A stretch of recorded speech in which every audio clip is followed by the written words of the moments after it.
Hi everyone, so I'm back with a video and of course ये video है मेरी transition को लेके। इट्स अबाउट द सर्जरी जो मैंने सर्जरी कराई थी मिस SRS सर्जरी कराई थी मैंने a year back. Exactly 1 year complete कल होने वाला है। आज 4 मार्च है। होली हो रही है, सब अगल बगल सेलिब्रेट करें तो आपको बहुत सारी बैकग्राउंड साउंड सुनने को मिलेंगे। But yeah it's going to be my first anniversary. I am so happy कि आई सक्सीडेड, क्योंकि ये सर्जरी बहुत से ट्रांस वुमन के लिए एक सपना होता है और कभी कभी सपना ही रह जाता है because of the medical issues, और या फिर फाइनेंशियली या फिर उसके सिचुएशन के हिसाब से। But somehow at the age of 21st I was able to afford it. I was able to sponsor myself this surgery and मुझे बहुत proud feel हुआ कि I think not every trans woman of my age was able to do that. शायद बहुत lucky समझती हूँ कभी कभी। या खुद के बारे में I'm not bragging about myself, but yeah, I feel proud of myself क्योंकि मैं बहुत स्टबर्न रही हूँ खुद की नीड्स को लेके, अपनी ड्रीम को लेके। मैं मुझे जब कुछ चाहिए होता है आई मेक श्योर कि मैं वो हासिल करके छोड़ती हूँ। बहुत ज़्यादा ज़िद्दी हूँ इस चीज़ को लेके। I think that is the only reason कि I am still here, I am still stick to my dreams, I am still standing up for my self, I am not giving up. I think सबको ऐसा होना चाहिए। And ये video actually मेरा experience को लेके बना रही हूँ। 1 साल का experience, before the surgery, after the surgery कैसा लगा और how was experience is the question in this video. तो उसी का आंसर मैं यहीं पे देने आई हूँ वापस। 1 साल एनिवर्सरी, 1 ईयर एनिवर्सरी के लिए, जो कि कल होगा March 5 को। And I'm so super excited and really thankful to God and everyone जिसने भी मेरा रास्ते में मेरा जर्नी में साथ दिया और जिसने साथ में दिया। Thank you for you. उसकी वजह से मैं बहुत स्ट्रॉन्ग हूँ आज। अकेली हो या किसी के साथ हूँ, doesn't matter, I'm always strong and I always stand by myself, so that's all what matters. And to the trans women or any individual watching now, life is not easy and you should understand that this is how life is. Without failure, you would not feel the taste of success, and without sadness, you wouldn't know the value of having that joy in your life. तो हर चीज़ को चखना ज़रूरी है ज़िंदगी में, क्योंकि ये सारी चीज़ एक साथ कंबाइन होके ज़िंदगी बनती है। वाह, अच्छा था ये। मेरा जर्नी शुरू हुई थी, सर्जरी की बात कर रही हूँ। सर्जरी से पहले आपको डॉक्यूमेंट्स के लिए आपको प्रिपेयर क्या करना पड़ेगा, जो कि ऑब्वियसली आपको तो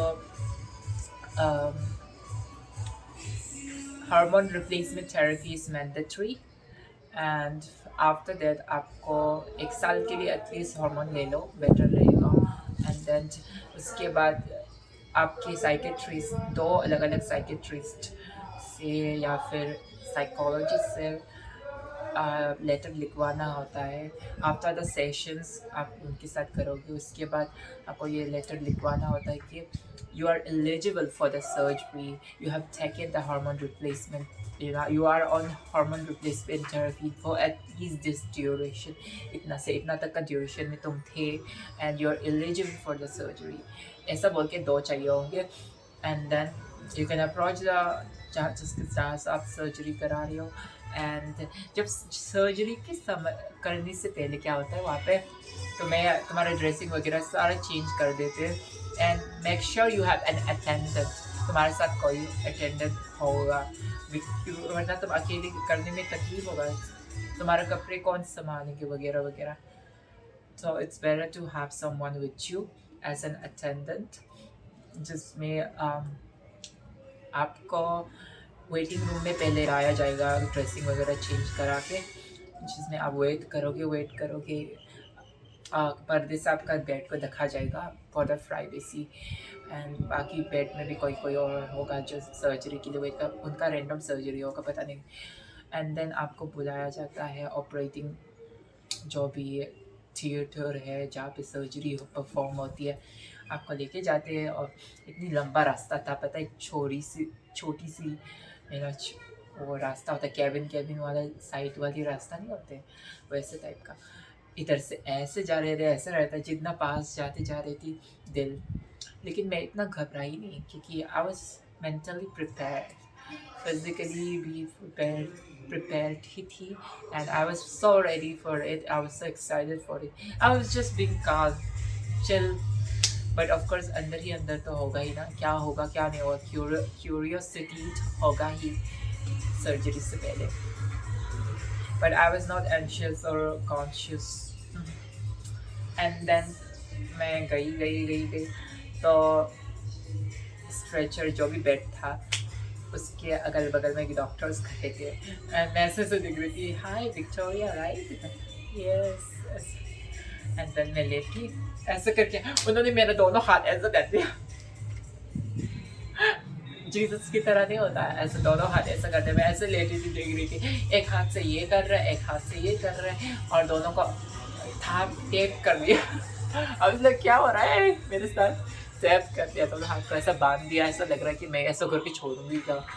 एंड देन यहाँ से नीडल लगाने लगे, यहाँ से नीडल लगाने लगे, अपना चीज़ एनेस्थीसिया डाल के क्या कतार के पता नहीं क्या क्या हो रहा है। तो धीरे धीरे मुझे फील हुआ पूरा स्मोकी लगने लगा धीरे धीरे। उसमें एनेस्थीसिया जब डालते हैं ना तब पूरा यहाँ से चढ़ के ना ठंडी गैस जा रही है ऐसा लगता है, फील होता है। फिर यहाँ से और फिर आपको नींद आने लगती है, धीरे धीरे आंखें बंद होती जाती है। एंड वो लोग सवाल करते कि नींद आ रही है, मैंने नहीं अभी तक नहीं, सो जाती हूँ।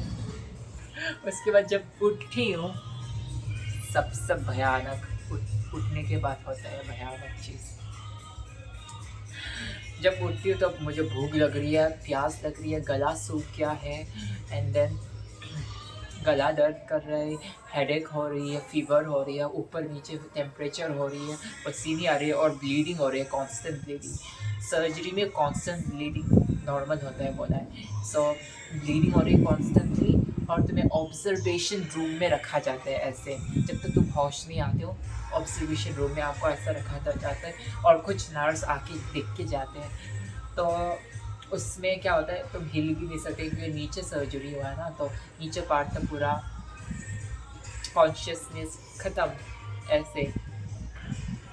ऐसे ही सोच लो क्योंकि तुम हिला नहीं सकती थी, तो ऐसे बस ऐसे सिर करे जा रहे क्योंकि खून वापस आ रहे हैं ना हमारे पूरे बदन में से, तो अजीब सा होता है, बहुत डिस्कम्फर्ट होता है। एंड फीवर तो कॉन्स्टेंटली होता है, कभी सही होता है कभी ऊपर हो जाता है ऐसे होके, क्योंकि तुम्हारा बॉडी अडेप्ट कर रहा होता है अपना जो भी ऑर्गन है। एंड देन उसके बाद तुम्हें एक्चुअल रूम में लेके जाते हैं जिसमें 3 दिन तक तुम्हें ना पीना है ना खाना है ना कुछ नहीं करना। सिलाइन डालते हैं, ड्रिप्स लगाते हैं 3 दिन के लिए और पेन किलर लगाते हैं कॉन्स्टेंटली, ठीक है।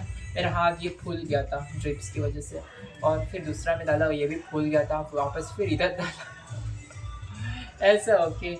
और मुझे इतना खाने का मन करता था नहीं हो पाता, और जब 3 दिन के बाद जब अलाउड किया गया मैंने एक बार खाया, खाने के बाद उनका एक सूप था वेज वाला सूप, उसकी वजह से ना मेरा टेस्ट बिगड़ गया।